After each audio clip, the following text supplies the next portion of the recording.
Naitwa Masudi Hali na ndiye mwenyekiti wa maafisa usafirishaji mkoa wa Pwani. Yapo mambo bado yanaendelea kuzungumzwa kwenye mtandao kwa wale ambao bado hawana nia njema na taifa letu.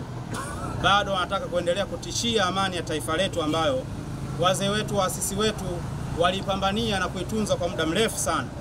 Sisi kama maafisa usafirishaji tunatoa tamko kwamba maafisa usafirishaji mkoa wa Pwani atuungane na hilo, na nitoe rai kwa maafisa usafirishaji wote mkoa wa Pwani, yoyote, uwe dereva uwe kiongozi, sisi tunatoa tamko la kwamba kama utakuwa unashiriki kwa namna yoyote kuingia kwenye vishawishi hivyo kwa namna yoyote, hatuko ridhaa na wewe, kwa sababu tunaamini amani ndio kila kitu.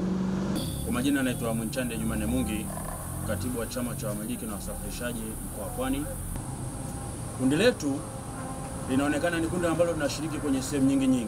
Mwenyekiti alitoa wito kwamba sasa zile defect ambazo zinavaliwa zirudie kuvaliwa, na yoyote atakayebainika katika hili basi uongozi wa sehemu husika uweze kumchukulia hatua kali, kwa sababu changamoto tunayoipata nyingine ni mtu anaweza kawa si afisa usafirishaji, anatumia pikipiki yake, lakini linapotokea jambo na yeye akashiriki, basi na jamii au serikali inaona kwamba hawa madereva bodaboda ndio wanashiriki kwenye hizi changamoto.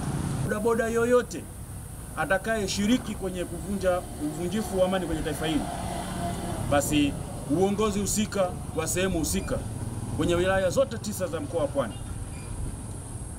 wahakikishe kwamba wanamchukulia hatua, na akibainika dhahiri awe mfano kwa maafisa wengine wa usafirishaji, ili pindi itakapotokea haya ambayo wengine yanaendelea kwenye mitandao, sisi tunajiweka mbali, tunasema hatutoshiriki. Kwa jina naitwa Haidari Jafari Saidi, ni mkazi wa wilaya ya Mkuranga, pia ni afisa usafirishaji. Yanapotokea matukio kama haya, pia serikali isiwe inatuangalia kwa jicho la kuishi kwa bodaboda pia ni wahamasishaji wakubwa wa matukio kama haya. Hizi ni tabia za mtu mmoja mmoja, kila mmoja ana tabia zake, lakini sisi tulio wengi huwa tunapinga, hatusapoti kuhakikisha dereva yote wa bodaboda anashiriki ima kutoa mafuta kwenye chombo chake kuweza kulipua eneo lolote au sehemu yoyote ya umma au hata ya mtu mmoja mmoja. Hili kwetu sio sahihi. Tunapinga kwa pamoja na tunakubaliana kwa pamoja. Utulivu ndio. Kwa jina anaitwa ndugu Emedi Kibanga, ni dereva wa bodaboda wilaya ya Kibaha. Niendelee kusii sana madereva wenzangu, lakini pia vile kuna vitu vingi sana tumejifunza kwa wale ambao hawakushiriki maandamano yale, lakini pia wale walioshiriki maandamano yale, kwa sababu kwa wale ambao hawakushiriki kuna vitu vilivyowatokea wenzetu, wameshuhudia. Kuna wengine sasa hivi vilema, lakini wengine sasa hivi hatuko nao. Hii yote ni kutokana na kuvunjika kwa amani. Kwa hiyo nikiwa kama dereva, na madhara yake yaliyopatikana ni makubwa mno. Gharama za uendeshaji zilipanda kwa siku 3 tu, gharama za vyakula, mafuta na mengineyo.